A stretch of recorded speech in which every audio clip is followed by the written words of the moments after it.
Good evening. It's November 28th and this is our update for our Burgess Apartments renovation. Lahat ng mga rooms natin sa taas, nalagyan na natin ng mga aircons dito sa harapan.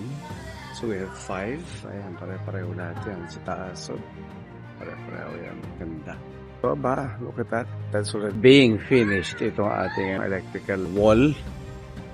Dito, okay na ang ating pharmacy. Nilinis na lang dyan, installed na ang 2 bagong doors. Ilalagay na lang yung ating LED signage dyan. Tignan natin sa loob. Ayan, bagong mga tiles, oh. Ganda. Okay. Naglilinis na dito. May mga windows, ayan, okay. Pinapalabang ko na ito. Ito, this is clean. Wala namang problema dyan. Clean yan. Ito, okay na. Linis na yan. Meron ng valve doon. Maayos na. Water is running. Ito lang kulang. Tiles na lang yan. Ito, tindahan na. Oh, look, ang ganda.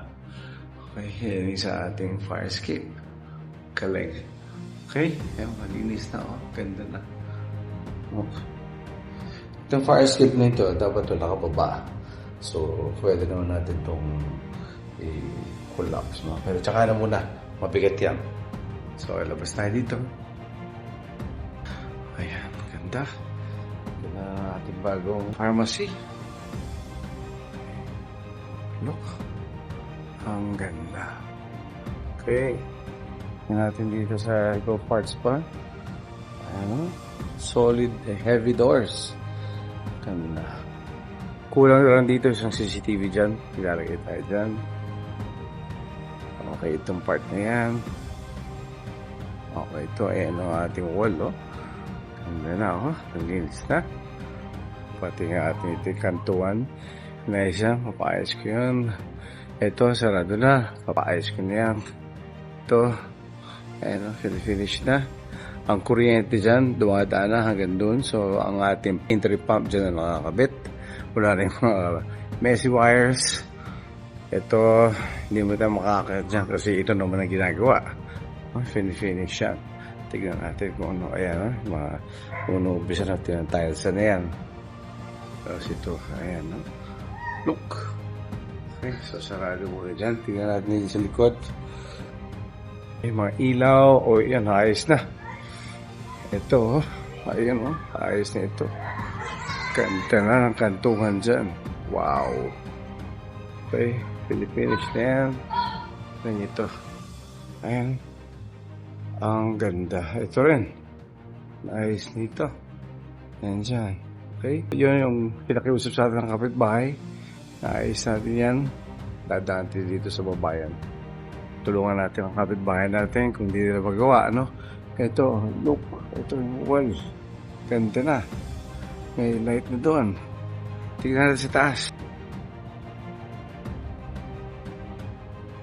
Di tayo dito. Sira dyan. Di tayo sa kabilang dadaan.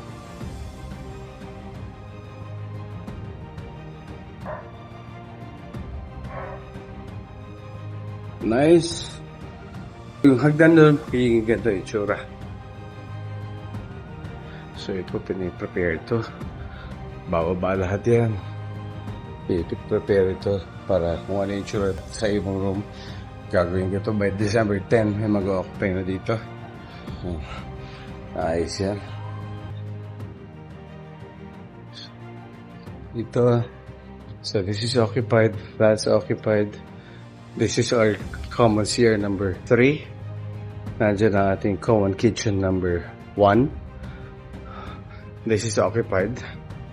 Occupied. Occupied. Occupied. This is occupied. Ito yung ginagawa. Look. Ayan, no? Ganda. Ganda na yan. So, this is room number 1. Ito ang available na lang natin. Ayan, ready for occupancy yan. Okay. This is a big room, no? Ayan. Okay. Laki, lalagyan ito ng 1.5 horsepower na aircon pag gusto ng tenant. Tingnan natin dito. This is our common restroom number 2. Ayan, okay. Dito sa labas. Anong bago dito? Look, ayan na. Okay na ang ating kitchen dito. Finish na lang yan. Now, you might wonder bakit nandiyan yung ilaw na. Kasi ito lalagyan pa ng bubong yan dyan. Okay? May bubong yan dyan. So, ginit na lang natin yan. Para ang light natin medyo gitna. Okay? This is our common kitchen number 2. We have 6 outlets here. Why? Because we have 5 rooms inside dito. And the 6th room is this one. This is room number 10. Room number 10 is may mag-occupy na tomorrow. So, dito to available. Meron tayong CCTV dito. Meron tayong access point, Wi-Fi. So, mas malakas ang ating Wi-Fi dito in this area. Hanggang dun sa kapitbahay. Kasi meron tayong free Wi-Fi. So, yan ang nagbibigay ng free Wi-Fi. One of the 11 access points na nagbibigay ng free Wi-Fi all around the barangay. Yun, sasara yun. Sasara yung part na yan. Tapos ito, finish na. Nag-waterproofing na dyan. Ito, mag-waterproofing din dito. Okay. Ayan, nag-waterproofing doon. No? So, tapos naayos na yung trusses para meron tayong provision to extend our roof. Ang lalagay ng roof dyan is yung opaque roof to let in the sunlight. Pero hanggang dyan lang. Hanggang dito lang roof because I still want yung ating ventilation. Ito, inayos na. Inayos na ito. Sa window na yan. Ayan, ayusin yan. Ayusin yan. So, this is our common kitchen number 1. Pwede rin silang gumamit ng common kitchen number 2. Diba doon may saksakan? Ito lalagyan din natin mga saksakan dito. Para lahat ng mga rooms naman dito, we have 4 rooms in this area. Pwede magluto dito. So, itong kitchen dito is for the 4 rooms here. And then itong kitchen dito is for the 6 rooms in this area. Lalagyan pa natin mga lights yan para maliwanag natin dito. Tapos, doon lalagyan pa natin ng CCTV dyan for security. Ganda, ayan, no? Mayroong wifi dyan.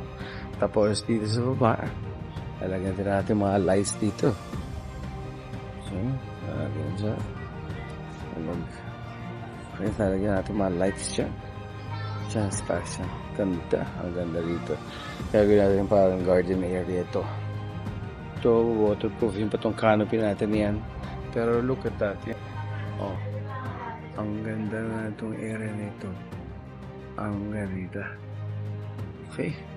Tapos doon, inaayos doon sa ventilation. Lalagyan ng mga grills dyan para sa ventilation. Today is November 28th. And this is our update for our Burgers Apartments renovation. Till next time. See you.